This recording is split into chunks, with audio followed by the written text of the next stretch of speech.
Now, Syria has announced the full liberation of Dayr Al-Zawr city from Daesh terrorists in the country's east. Meanwhile, in neighboring Iraq, government forces there scored new strategic victories against the Takfiri group in their last bastion in Western Anbar province. Victories have dealt a major blow to Daesh terrorists, which have effectively disappeared now as an occupational force. Here's more.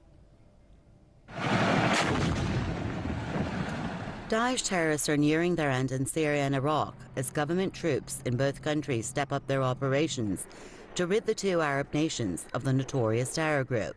After breaking Daesh's nearly 3-year siege on government-held districts in Dayr Al-Zawr city in September, the Syrian army, backed by allied forces, has recaptured the entire city, pushing the Takfiri terror group to the brink of total defeat in Syria. After a series of specific operations, units of our armed forces, in collaboration with the allied forces, have restored security and stability in the entire city of Dayr Al-Zawr. The city lies between Raqqa, the former capital of Daesh, and the Iraqi border.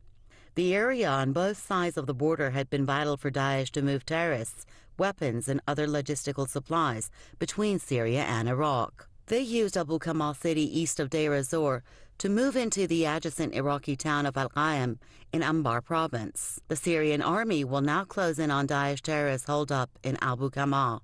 Meanwhile, Iraqi forces are now in full control of Qaim town, the last bastion of Daesh in Iraq. Baghdad says it has also taken control of strategic border areas in a bid to encircle Daesh. The Iraqi forces' gain will put further strain on the terrorists, helping Syrian troops on the other side of the border recapture Abu Kamal. In 2014, Daesh controlled large swaths of territory in the country's northern and western province. At one point, it was several kilometers away from the capital, Baghdad.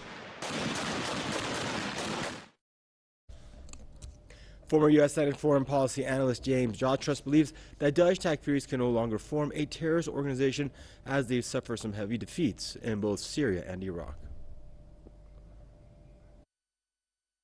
Daesh is on the brink of defeat as a territorial force. That doesn't mean it will not continue to exist as you might say, a virtual terrorist organization online or a virtual caliphate.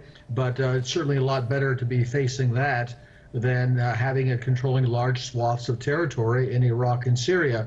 It looks like this is the beginning of the end for Daesh in that regard. Let's remember, we still have groups that have declared their loyalty to Daesh, whether they're in Afghanistan or in Yemen, Libya, or some elements of Boko Haram have said, we are part of Daesh, we have sworn allegiance to Daesh. Perhaps it will change. It's not much of a caliphate if it doesn't have a headquarters and can't actually present itself as a state. In any case, we still have the problem online with the ideology that was given birth to by Daesh and its predecessor, Al-Qaeda. And as we all know, where does this ideology come from?